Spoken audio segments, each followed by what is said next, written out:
Husband's been secretly working on a second house in a remote location to hide his affair, and if you're already picturing a movie where the camera pans across a pine forest to a suspiciously photogenic cabin, hold that frame, but swap the ominous music for the subtle annoying beep-beep of a truck backing up and the rustle of printouts because I'm 35. My name is Mara, and I'm a municipal GIS analyst, which means I spend my days making maps for people who swear they don't need directions until they're lost, and I can spot a parcel boundary the way most people recognize their favorite song in the first 3 notes. So of course the first thing that felt wrong wasn't lipstick or a stray earring, or even a perfume that thought it could outsmart soap. It was a line on a map that had my husband's money all over it and absolutely none of his honesty. It started with a spreadsheet. Sorry to ruin the romance. His Eli, 37, contractor with a talent for making kitchens look like they've always loved you, organized in the way men get when they're pretending chaos is a personality trait. He calls receipts confetti. He leaves tape measures in sacred places, the butter drawer, the shower caddy, the fruit bowl like it wants a job, and he names every power tool like a fame-destined dog. He's good at charm that doesn't make you work to enjoy it. He's also good at exits you can't see until you're already outside. In January, a snow bigger than the city budget fell on everything. My office turned into a war room of plow roots and downed trees. I lived on coffee and map layers.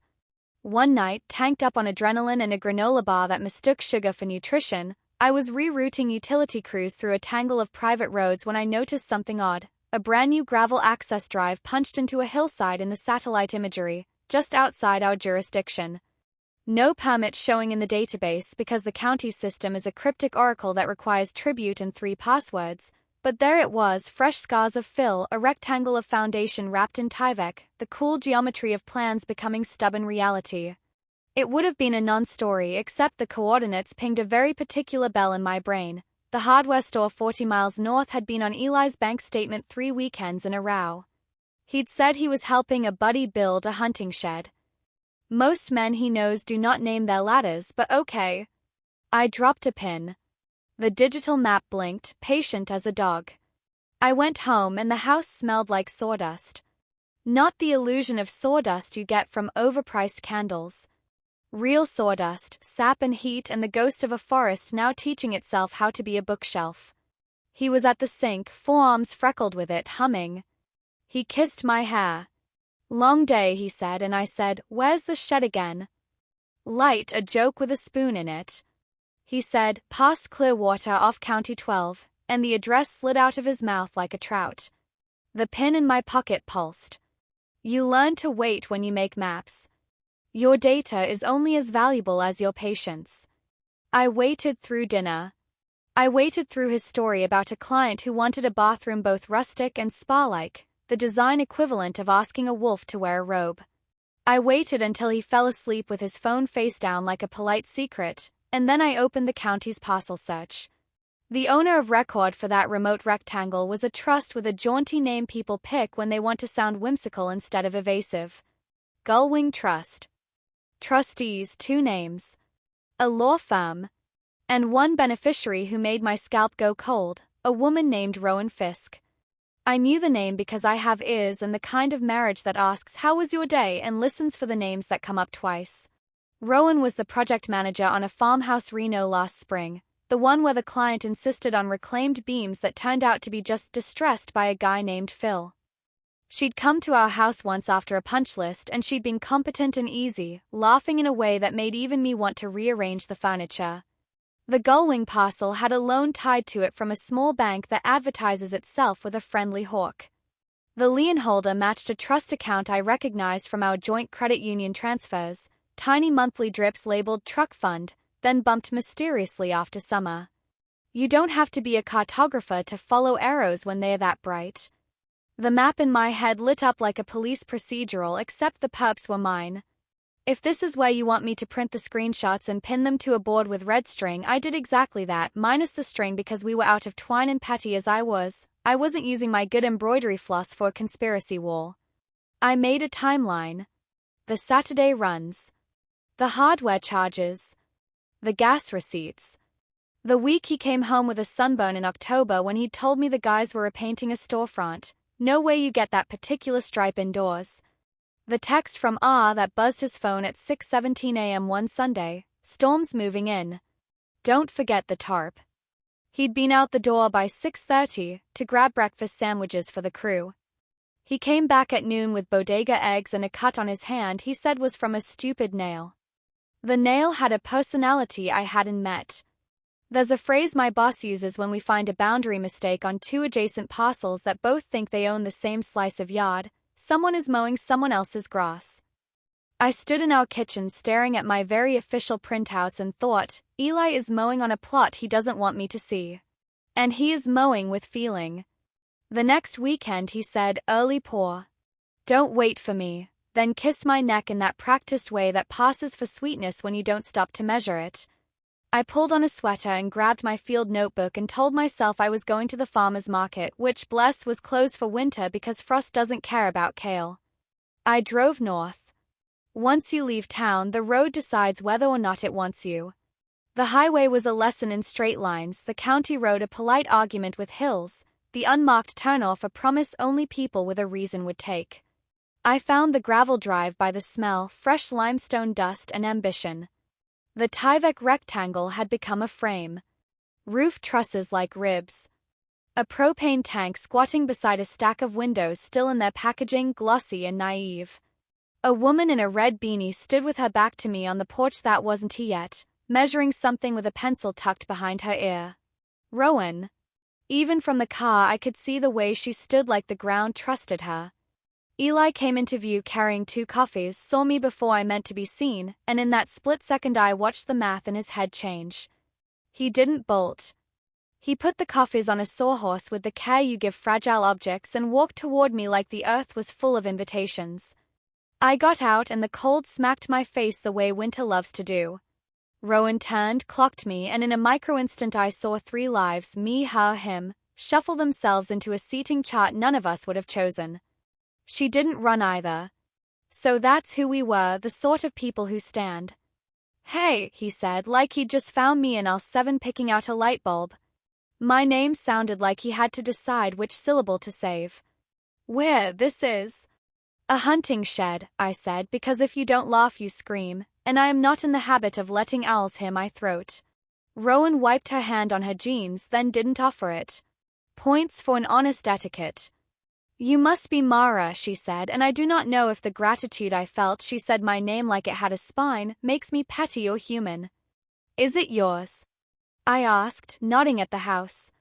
4 words. A hammer.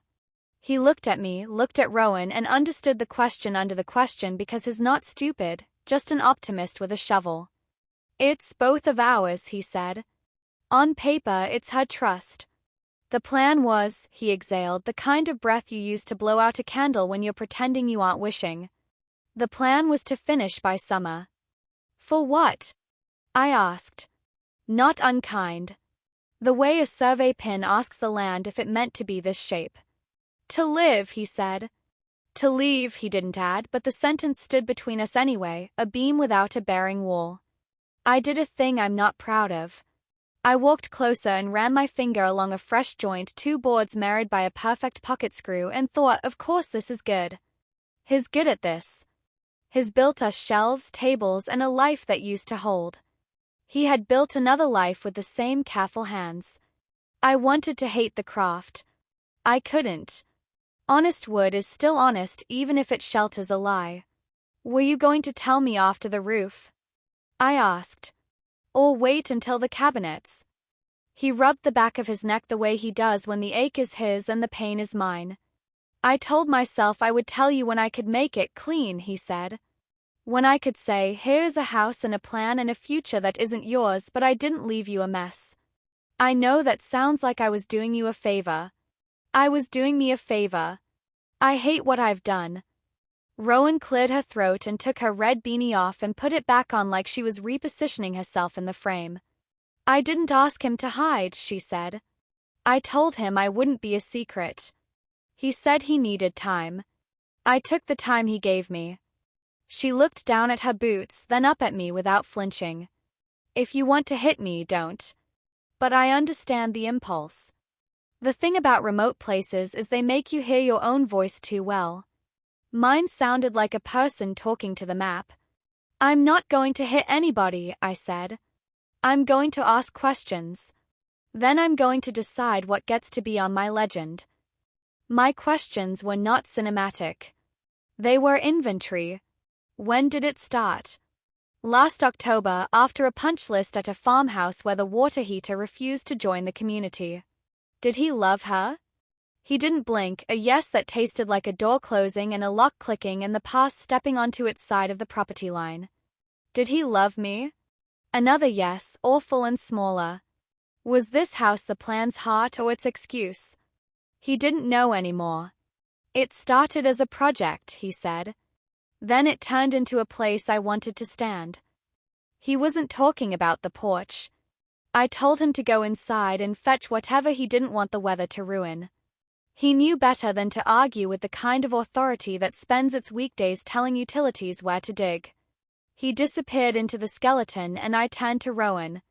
Do you have a mortgage on your own place? I asked, and it startled her into a small laugh. Yeah. Why? Because when this breaks, I don't want it to take your roof with it, I said. And it will break in some way. Even if it works. It will break something. I'm not a saint, I'm angry enough to light new constellations, but I've seen enough evictions to know I don't want to be the reason someone's couch becomes a bed. She nodded once, the kind of nod you give a stranger who just revealed they're a species you thought was theoretical. I can't ask for your kindness, she said. You didn't. I offered it, I said, and then I added, because I contain contradictions like everybody else, I also hope you both step on a Lego. Eli came back with a notebook and a square of something wrapped in brown paper. He held them like he might drop one to save the other. What now? He asked, and for the first time since I'd parked next to the sawhorses, I felt less like a witness and more like a person with a pen. Now, I said, you're going to come home. You're going to sleep in the guest room. You're going to email a lawyer and ask for an appointment to talk about numbers, not sorrow. You're going to put this project on pause, no more weekends, no more foundation pause, until I decide if I want you to sign something and hand it to me and I watch you do it. Then you're going to put a message in our group chat with your mom and your sister telling them you've screwed up so I don't have to write the press release. And when we leave, you're going to lock this door even though it's mostly air and you're going to give me the key. He looked at me like I'd handed him an address he already knew by heart and couldn't believe he'd forgotten. He nodded. To his credit, it wasn't the nod of a man trying to get out of a parking ticket. It was the nod of a person who finally understood which side of a river he was standing on. He gave me the key. It weighed almost nothing, and somehow my whole arm felt it. I drove us back through hills that looked like secrets and tried not to narrate the trees into metaphors. He tried to talk. I told him to save it for a room with a box of tissues and a professional whose chair doesn't squeak. At home, I stood in our kitchen and listened to him tell his sister while the sink dripped the slow tick of a clock that had already done its job. Then I called Mina. I told her I had found the second house. She said, of course you did, and then she said, do you want roast chicken or revenge? I said, chicken, because I am still a person with a body. Therapy is tedious in the way sanding is tedious. It's repetitive, honest work that results in surfaces you can run your hand across without bleeding. The therapist, Sunita, brilliant in a quiet way that made me want to take notes, asked him to speak in past tense about this fantasy cabin like it had already become a story. She asked me to say out loud what I wanted even if it was ugly. I said, I want a life where no one builds a room for me and forgets to tell me I'm invited. He said, I want to stop solving my feelings with a hammer. We did not hold hands. We did not pretend to be a couple that was going to be fine because HBO would like the arc. We wrote numbers on pads. We looked up property laws. We pushed money around on spreadsheets until the sums told a truth we could tolerate. Rowan texted me once. I am stepping back, she wrote. I won't be at the site. If you end it and he comes, I won't call it destiny, I'll call it a choice. I'm sorry. I didn't write back. Boundaries sometimes look like a blank bubble. Eli stopped going north. The house waited. There is a version of this story where I sold everything and left that week for a city that pronounces brunch like an apology. There is a version where I stayed and he slept on the couch for a year while we invented new ways to apologize. There is the version we chose. We separated kindly and with lawyers who didn't let our worst days become someone else's windfall. He rented a small apartment near a busy road where the noise would keep him from mistaking quiet for absolution. I kept the house because the map of me still fit here even with all the edits. I took up running because rage needs a hobby. I ran past our library and our grocery store and the lot where a developer wants to put condos named the Pines after the trees they'll cut down. I ran until my body could remember itself without attaching to his shadow. At work, I added a data layer for vacant structures at risk of becoming stories, and no one noticed I had named it for a skeleton I had stood inside. 3 months later, I drove back to the cabin site alone. The road remembered my tires. The frame still held. The windows were leaned upright inside like children waiting their turn. A raccoon had left civilized prints across the subfloor. The lock clicked when I tried the key. It had always been mostly ceremonial. I walked the perimeter, ate an apple because I am my mother's daughter, and set the core on a rock just to see a small part of me remain. I took a photo. I looked ridiculous, a woman in a fleece staring at a half-house like it might speak. It didn't. That was a gift. Months turned into habits. Eli called sometimes to ask about trash day because our city loves to keep you humble. We filed the papers. We split the accounts. We were kind in the way you are when you finally accept that kindness is the only thing you can afford. Mina held my hand one night while we burned a list we'd made called Things I'm Not Responsible For. My shoulders came back down to where human shoulders live. You want to know about Rowan and the house. I heard, via the grapevine that snakes through trades faster than gossip through a brunch line, that she hired another crew. Good. I hope they get paid on time. I hope the house becomes what it wanted, shelter. I hope they stand in its doorway and aren't afraid to say out loud who the place is for. I hope if anyone lies, it's only about how many cookies they ate. On my 36th birthday, I threw a party that looked like a potluck organized by a map nerd, which it was. I put little labels on each bowl that said "You are here," and everyone laughed, kindly, like adults who needed to laugh. Eli sent a text at 10:11 p.m., "Happy birthday. I hope the maps are kind." I didn't write back. The maps were fine. I was busy.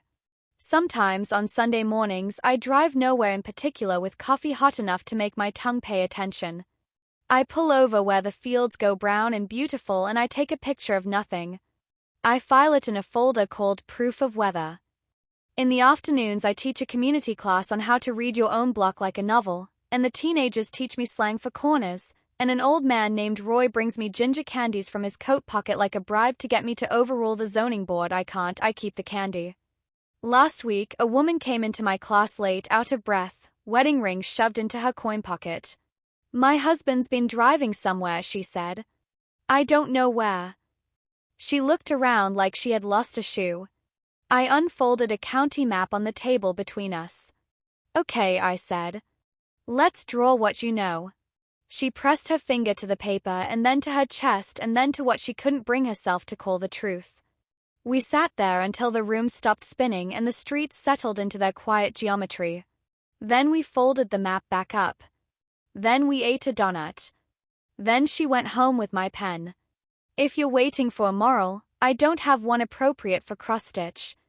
I have a legend for my personal atlas that's getting clearer, blue lines for rivers you don't cross without a boat, dashed for paths you can take again without losing yourself, bold red for utilities that will shock you if you touch without gloves, little house icons for places you built on purpose and stayed, a single small symbol, a star maybe, marking a half-house up north where I stood in winter and chose not to become someone else's floor. Sometimes at night I imagine the second house finished. The porch boards weathered into that silvery arrogance wood gets when it knows it's doing its job. I picture Rowan standing there with a mug, regular quiet, no audience. I picture Eli inside, setting a level on a shelf, the bubble finding center in that patient way bubbles do. I don't feel rage. I feel distance. I roll over in my bed, mine, and the radiator hisses like a compliment. I fall asleep without a soundtrack. Once early on, Sunita asked me to write one sentence a day about what I'd learned. I hated it. I did it anyway. Today's was this. I thought the worst thing would be discovering a life being built without me. Turns out the best thing was discovering the one I could build with me in it. Maps change. Roads get renamed, lakes swell, cities grow rings like trees. You update the layer, you adjust the legend, you keep going. I keep going. And if anyone asks for directions, I tell them what I tell myself. Start where you are, even if the pin feels unfair, and take the honest road, the one that looks boring and safe on the map. It's the only one that gets you home.